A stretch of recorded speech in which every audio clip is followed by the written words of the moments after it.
Hey friends, happy fall.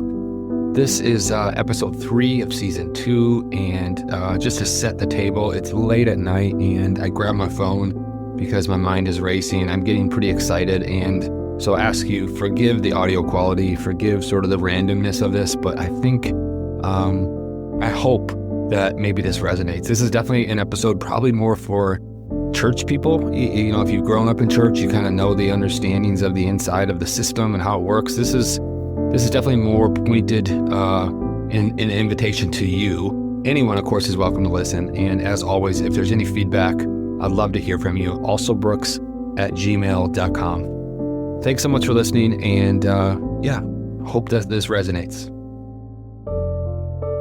Yeah, God set up laws, if you want to call them that, or rules, or guidelines, or best way to live as a human. And yeah, we broke those laws.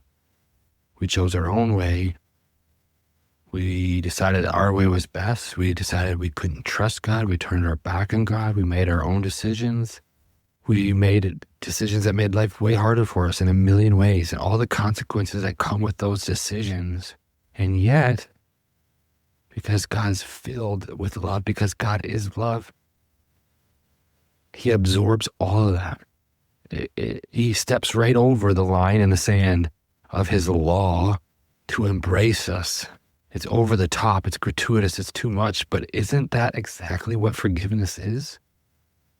When someone offends you and wrongs you and crosses you, someone goes against you, someone betrays you, and you step over that offense and you say, I love you way more than what you've done to me, or what I didn't want you to do for me, or my laws, or my rules, or my boundaries. I love you way more than any of those things. That's what forgiveness is. In spite of you doing all those things, I don't care. I want relationship with you more than I want adherence to my law. And isn't Jesus all about that? I mean, from the get-go. That's what He's doing the whole time. He's saying it's not about the rule and the law of the Sabbath. The Sabbath is for you. It's over the top. It reminds me of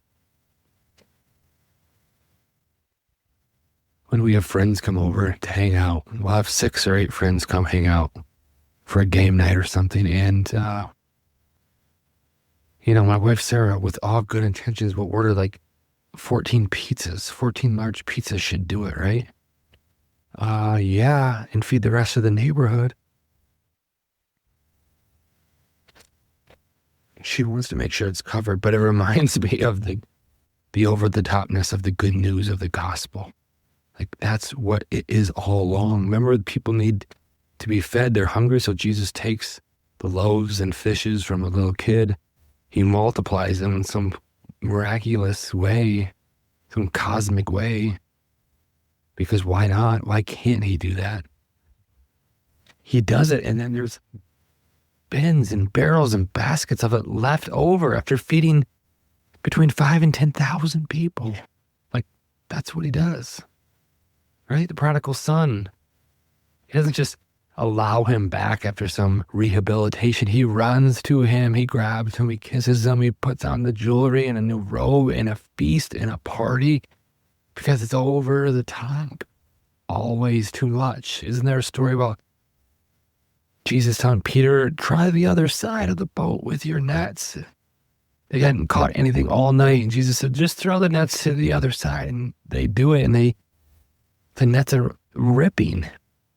I don't know, 300 fish or something, or 189 fish, or whatever the total was. Huge fish, almost ripping the nets. The story is that they can barely pull them into shore. That's over the top. That's the good news. That's the grace of it all. That is the story. That is the nature of who God is and who He's trying to show us. He's trying to say, you did some things out of bounds. You went your own way. Basically, you forgot that you were connected to me and that I know the best way to live. You forgot who you were, but I'm not mad. If there's anything we see in Scripture over and over with the arrival of Jesus, it's that God isn't mad. God isn't angry. God doesn't even really care about the things, the moral things that you've done wrong. He wants relationship with you. He wants to connect to you. He says over and over, stay connected to me. No matter what you do, don't leave me. I will overcome all that. I will absorb it all. Our bond is so much greater than some of these things. The law is meant to point to me. Don't miss the whole point of the story. It's good news. It's got to be good news. It's got to be gratuitous. It's got to be over the top. If it's not, you've whittled and watered it down to a set of legal obligations, a set of contracts and agreements. That is so to miss the entire point of reality. Literally missing the point of reality. And that's where so many of us have lived for so long. And I'm asking you to see, I'm inviting you to see. I think the scripture, the good news, is a story of us being willing to take the brave challenge of being audacious enough to believe that this story could be true and that God could be that good. That, my friends, requires faith. That requires a leap. That requires some boldness and some bravery because it's a little bit crazy. You know what doesn't require faith? Agreeing to a set of beliefs or doctrines or whatever you've grown up with in church. That takes zero faith. It doesn't change you. It doesn't transform you. It doesn't give you an experience. It's just a set of agreements that you ascribe to, that you agree to. And if we're being honest, most of us don't even care or do that part very well anyway. It's gotta be good news. It's gotta be audacious. It's gotta be over the top. It's gotta be too much. It's gotta be overflowing, dripping down, pressed down, running over, like 70 times 7, like infinity, like in abundance, like over the top, like, do you have an idea of the vast scale that we're discovering of the universe? It just points to who God is, to the shape of God, to what he cares about. Our understanding of him can't be boiled down to these set of laws. It just can't be put into a set of doctrines and agreements and traditions that we pass on. It has to be experienced. And faith is not just belief. Faith is like, hey, I don't know. Faith is it's the mix, the strange, odd, crazy mix of belief and unbelief. That's faith. It takes no faith to believe I'm holding my phone right now, talking into it. I am. It takes faith for something that I don't know. I believe it. I feel it inside myself, so I know it in that way. Like I know it in my essence, but I can't prove it. It's not this provable thing. It takes this faith for this connection to foster, for me to stay connected with this beautiful story of my Creator and his creation, and understanding and believing that we are one. We have always been one. We have never been separate, that God is in me, that I'm a child of God, that I have a divine spirit living inside of me, that I have the divine mind of Christ inside of me, that we are always one with everything he has created.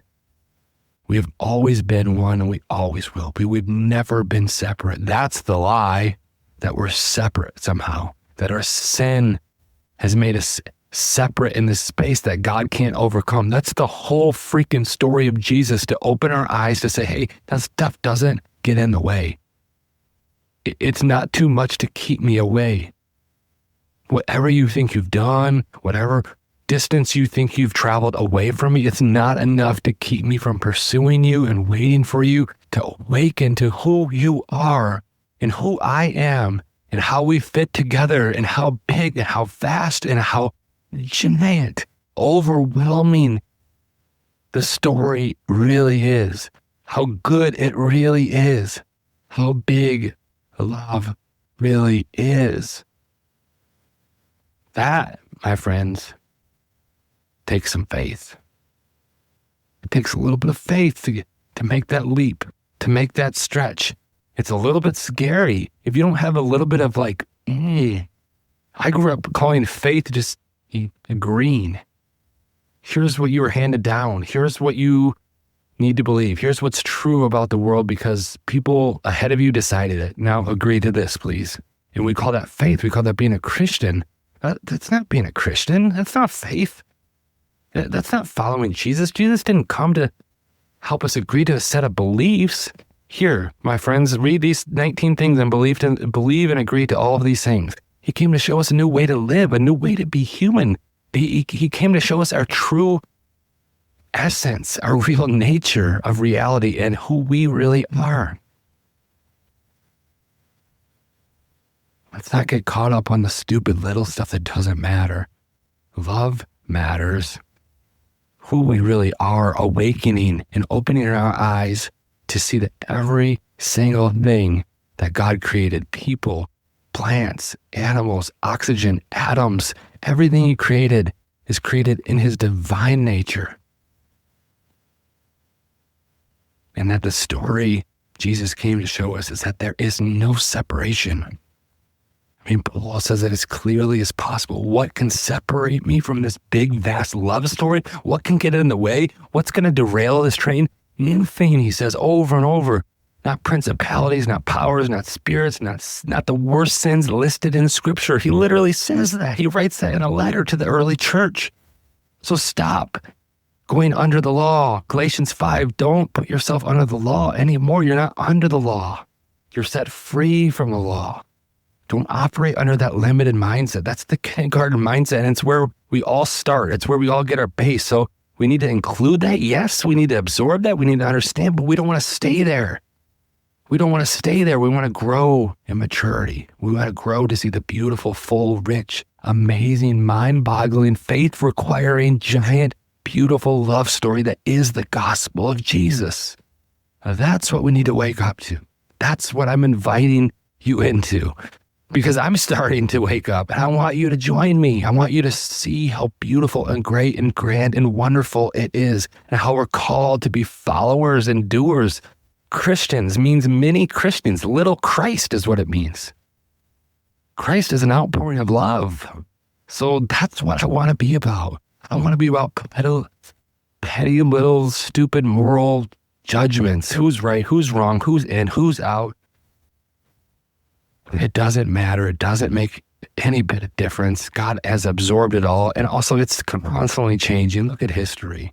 It's not like there's a strict guidelines of, it's just whatever we decide, whoever the insiders decide is out at that moment. I'm done with it. I'm not interested in it. It's just old. It's tired. I think more and more of us are waking up to something better. We're sensing that there has to be something more. And this is what Jesus says. If you knock, I'll answer. If you seek, you will find.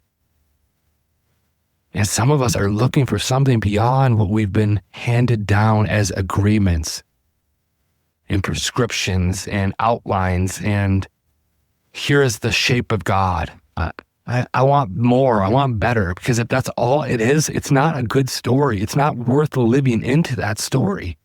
It's just empty. I want something better. I want the real freaking gospel story. I want it to change me. I want it to transform me. I want to be made new on the inside. I don't want to operate under the same mind, the same thinking that I've done my whole life. I want to change. I want to see people different. I want to see myself different. And I want to see God different. I'm inviting you into it.